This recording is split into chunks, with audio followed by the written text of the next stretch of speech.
It was never going to be you. It was never going to be you. So for you to be so delusional and crazy like that, it's ridiculous. It's real. So you felt sorry for her and you reversed it.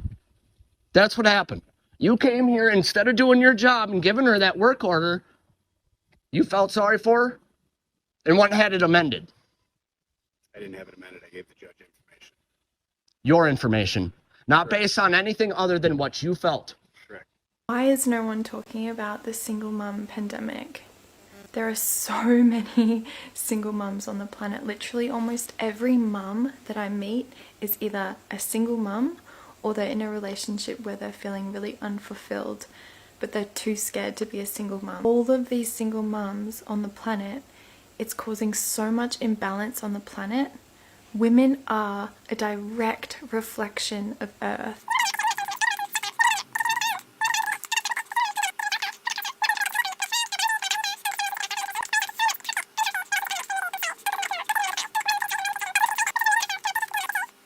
As a woman, we are the chooser. We choose the best suitor to raise children with. What? We choose the best suitor to raise children with. Literally almost every mum that I meet is either a single mum or they're in a relationship where they're feeling really unfulfilled. We choose the best suitor to raise children with. Oh, wait, you serious? Let me laugh even harder. Then they'll flip it, point it back at men and go, wait a minute, why are you judging me for my past? Girl. No. The reason why girls ask, why are you judging me for my past, is because you expect not to be judged for your own past. You are so upset that girls are wasting their prime years going out with men they have no plan being in a relationship with. Yet, let me ask what you were doing when those women were in their prime years. Yeah, you were going out to the bar, buying girls drinks for their attention, and taking girls home you had no plan being in a relationship with. You were doing the exact same thing. She assumes most men participate in hookup culture and uses that as her argument for why men shouldn't care about her past. But since most men do not participate in hookup culture, her argument falls apart. And if you think women who participate in casual dating culture are damaged goods, but you also participate, aren't you the damager? If you wanted a woman in her prime years so badly, why didn't you get your act together in your prime years? Why did you wait around and have so much fun and then act like you're entitled to a girl who hasn't made any mistake? Like I said before, most men don't do that, but let's say they did for the sake of the argument. Most men do not want women with high body counts because they find it repulsive. But there are also other reasons, like women with higher body counts being anywhere from 3 to 10 times more likely to file for divorce, depending on how many partners they have. Additionally, there are paternity concerns, as people with higher body counts are more likely to cheat, which can lead to a situation where a man is raising another man's kids without ever knowing. So there's a stat on Facebook, and basically it says, men are not obsessed with women like they used to be. Y'all don't find that kind of weird? And to be honest, no, I don't find that kind of weird, because what exactly is there for men to be obsessed with in today's world? Women have left no room for imagination, none whatsoever. It's like y'all sense of entitlement is out of control. Y'all expectations are unrealistic. Y'all walk around showing y'all bodies half dressed, half exposed 24/7, out smoking, drinking, partying 24/7, on the scene 24/7. A lot of y'all are not even coming with nothing to the table because you're too busy with your hand out trying to see what man got the next bag so he can sponsor your lifestyle to make you look like you're living a lifestyle to post on the internet. It's like a lot of y'all don't have common sense. A lot of y'all don't know how to hold a conversation. A lot of y'all don't have no originality about yourselves. Everybody is getting the same body. Everybody is getting the same hairstyle. Everybody looks the exact same. And it's like y'all get that confused. Oh, well, men like that. No, men will fuck that. But men are not wifing that and they're not cuffing that. And I think y'all are starting to realize that. And then the first thing y'all want to say is, oh, well, they're gay, they're sassy. No, they're not. They're just tired of what you guys are presenting. And if y'all are here to give them free pussy, free looks, and free everything they ain't got to work for, why would they? But they're never going to take you serious. So it seems to me like a lot of y'all are now starting to realize that you're either losing value or have lost value from chasing attention. And now that's something that y'all got to deal with, and y'all can't face that fact. Men love women that are exclusive, women that are put up, women that every man can't say he had or can have. Simple as that. So I've been single since right before the new year, and since then I've slept with 4 guys. And of course, they're all obsessed with me.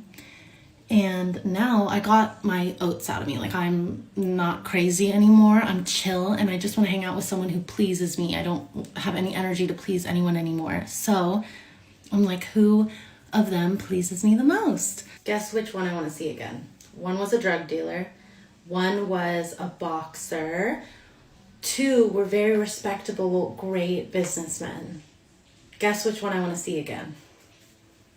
You'll never guess. The only one that I really want to do it again with is the drug dealer. This is a prime example of damaged goods.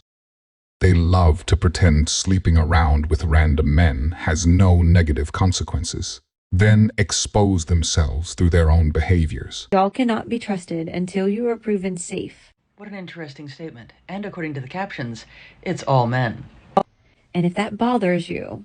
Let me guess, does it mean that those men that have a problem with being generalized are part of the problem? You are not safe. I'm sure we're all very surprised to hear someone come to that logical conclusion. Because men who are safe have no problem proving it. And I wonder, how exactly does a man prove that he's safe? Their actions, their demeanor speaks for itself. Does it now? I'm actually really glad that one said that, actually. Because if actions and behavior truly speak for themselves, then that speaks volumes about any individual that would go so far as to generalize any demographic of people based on the actions of some. And then to say that those members of that group have to prove themselves to be safe in order for other people to view them as such. Can we apply that logic to every group of people?